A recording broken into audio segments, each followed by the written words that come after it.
žinau. Nu, už arkliai, už tvoras, už pamirčius. Na, iš ko tu taip juokiesi? Gal iš manęs? Jei tu taip juokiesi, tai eisiu pas advokatą Cibulską. Palauk, po tu eisi pas tą Cibulską. Vėl kaip pas kunigas pavyzdžius nugerėjai. Nu, aš da, Dievu dėkui, ant dušos griekų neturiu. Nors mane Morkus vadina pamirštum, bet dar nieko nenuskriaudžiau, o ne. Oi, kokiais tai bjaurybės, ką tai jums negerai, kad jūs pamirčium vadinau. Ui. Ir aš nors žydas, bet jam taip ugai nedovanočiai, kaip sveikas būčiau, nu. O tai ką tu savo galvoji, kad aš jam dovanosiu? Kas arsesnis už žydą? Kad man kažin kiek kainuos?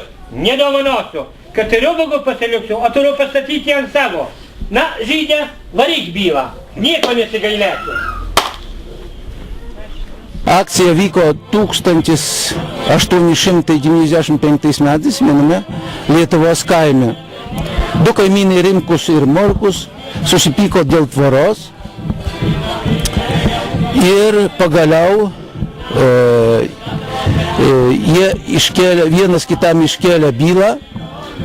Ten jiems padėjo, aišku, kabutėse Abramčikas. Na ir bylą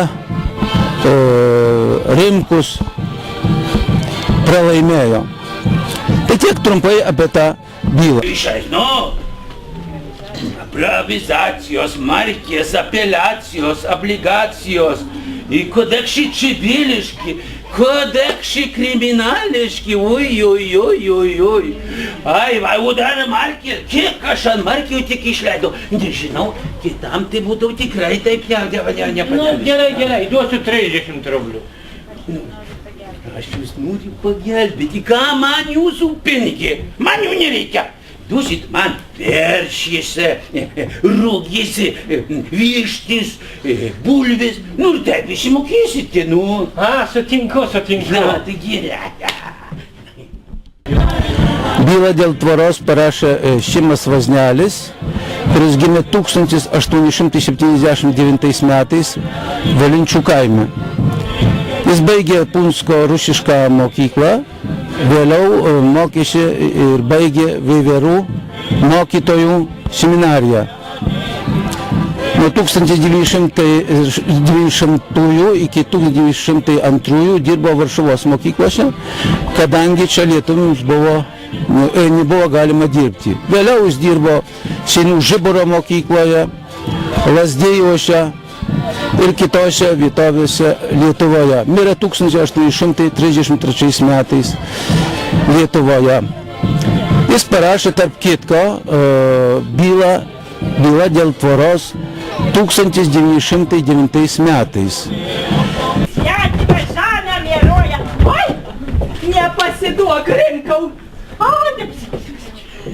Palauk, tu nevidonė, pasimatysime teisme. Rimkau, duok man pašiską man žydėjai. Tik nemanyk, kad aš įimu dėl savęs. Gavai bulvių? Nu, gavau. Gavai veršį? Gavau. Gavai vištų? Gavau. Gavai žąsų? Gavau. Na ir ko norit, paršos su jo šabas švęs ir ką? Nu, neįmirėjai, kad aš ką su jiem darysiu. Nu. Imk jau žydė paršą, imk ir neždinkis. Nu, jau.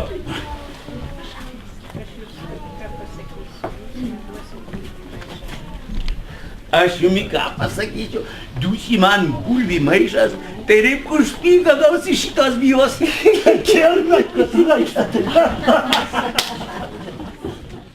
Kuris tai jau jūsų režisuotas spektaklis?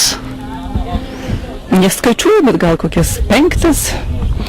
Ir ar jūs pasirodote kiekvienais metais? Nu, paskutiniu metu, kai Juozas Vaznelis ėmėsi darbo, dar prieš mane, tai kasmet jau pasirodom. Pernai atšventėm 100-metį, kai pirmą kartą Suvalkuose buvo pastatytas pirmas lietuviškas teatras, bet tada buvo paskui ilgesnė pertrauka ir dabar nuo keleto metų galima sakyti, kad jau veikėme pastoviai. Tai jūs žinot, kas tai yra byla? Ką jūs gali žinoti, jūs to nežinote, nu. Procedūros, apeliacijos, avizacijos, obligacijos, kodekšai civiliški, kodekšai kriminališki, oi. Nu, oi, kiek jau su tom markėm, tai jau aš ir sakiau, nenoriu stebėti, ai.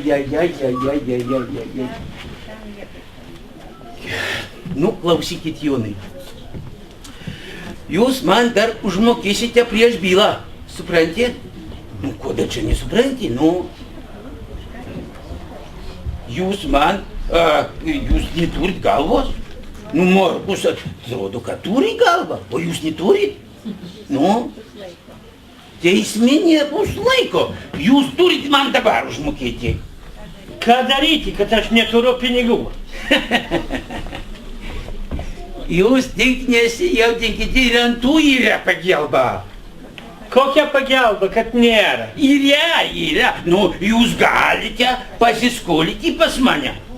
Jūs to nesuprantate? Nu, aš, ką jumi, paskolysiu tuos pinigį, ką jūs man kalti už bylą. O jūs man tik pasirašysite vekselį. Supranti? Dabar suprantu. Nu, ką gerai, nu. Prilupai dar 20 rublių nori išlopti? Greičiau. Pasivėluosim ant bylos, na. Gerai, na. Premjera buvo kaip visuomet Suvalkų jaunimo rūmuose, tai vadinamuose. Birželį visada per antras mėnesio, kai būna antros mėnesio mišos, po mišų mes visada surenkam publiką ir pastatom pirmą kartą vaidinimą, o paskui vykstam ten, kur mus kviečia. Čia sakyk, žmonės pasakojo, kad Abramčikas teisme teigė, kad jo klientas yra kvailas. Na, ir jį gali prigauti kas tik nori, o va tvora, tai žiūrėk, tvora yra nutverta su išsilankymais ir neprideda, nei neatima, nei vienam žemės. Teisėjas jo išklausęs bylą panaikino. O arkliai, o pamierčius. Teisėjas apie tai išgirdęs, tik ranką numojo ir liepė važiuoti namo. O Abramčikas, policija sugavo vagių būrį, tarp kurių buvo įsimaišęs ir tas advokatas. Na, visos jos su rekežiais išsivežė.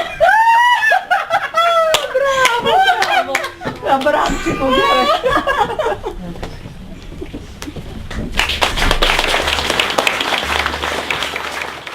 Kadangi šiemet tokia savotiška Valinčių kaimo šventė, aš apie ją per daug gal nepasakosiu, čia užsiimdinėja ponas Kazimieras Baranauskas, Juozas Vaznelis, bus išleista ta proga knyga ir ta proga pastatytas šiemet vaidinimas, nes parašė, kaip minėjo Juozas Vaznelis, Valinčiokas.